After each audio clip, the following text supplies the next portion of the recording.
हमारे इस चैनल मैथिली गंगा को लाल बटन दबाकर सब्सक्राइब करें व घंटी के निशान का बटन दबाएं ताकि सभी नए वीडियो आप तक तुरंत पहुंचे बिल्कुल मुफ्त।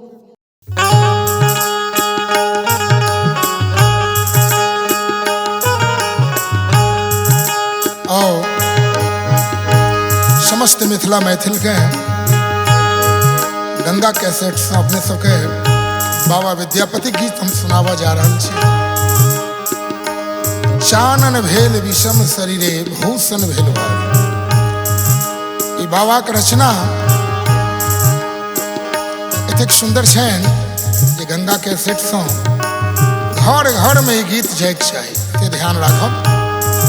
और समस्त मिथिला से हमरा हाथ जोड़ के विनती है ई गीत के अपने सब सुनल जाओ घर घर में बच्चा बच्चा और आनंद ले छी किछ शास्त्रीय मूड से।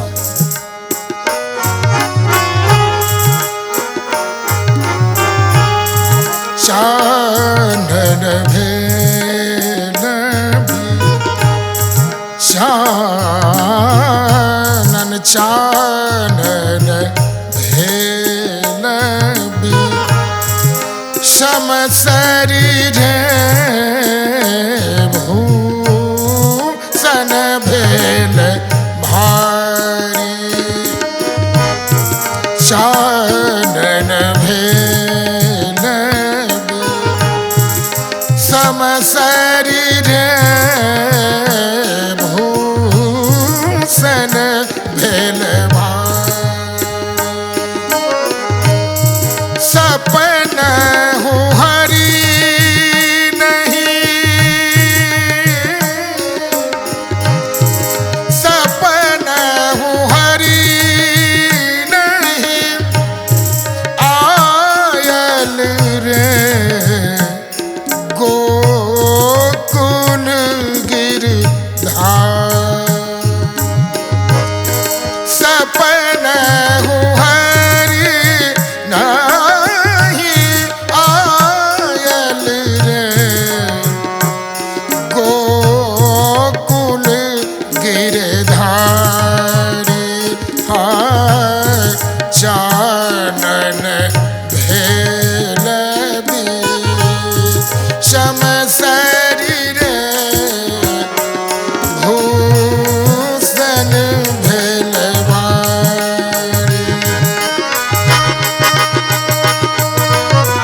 घर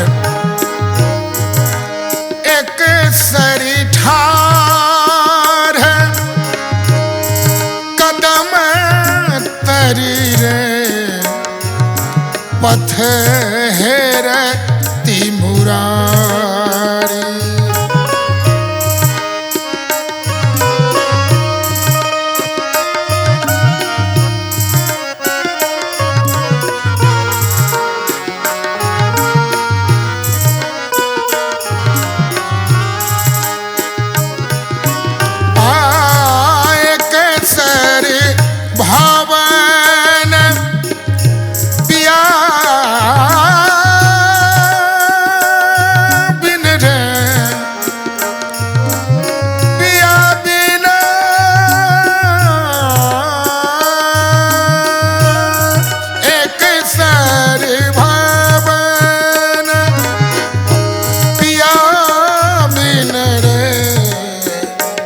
पथ हेरति मुरारी हरि बिनो हार दगध भेल रे झामर भेल सारी।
बदन नहीं चंद्र बदन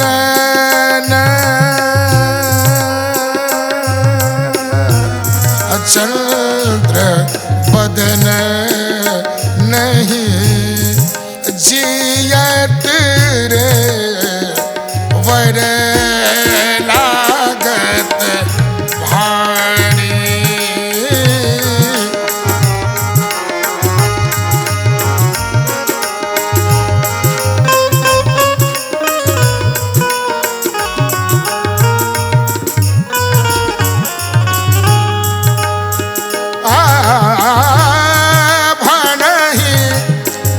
विद्यापति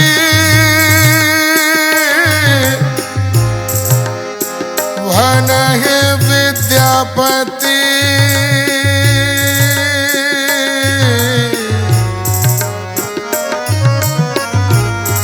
भनहि विद्यापति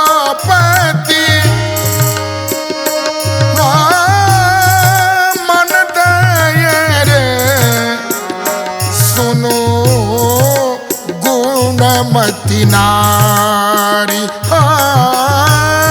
भनहि विद्या भनहि विद्या भनहि विद्या भक्ति गान रे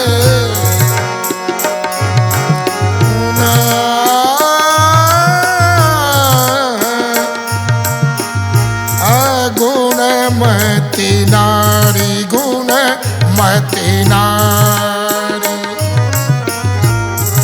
आज आवते तोड़ आज आवते तोड़ मधुप मोहन रे पथ चलू झट झारी। आज आवते तोड़ मोहन रे चलू झट झारी।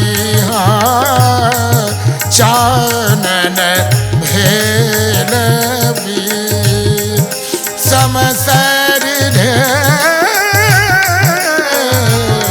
भूषण भेल भारी भूषण भेल भारी भूषण भेल हमारे इस चैनल मैथिली गंगा को लाल बटन दबाकर सब्सक्राइब करें व घंटी के निशान का बटन दबाएं ताकि सभी नए वीडियो आप तक तुरंत पहुंचे बिल्कुल मुफ्त।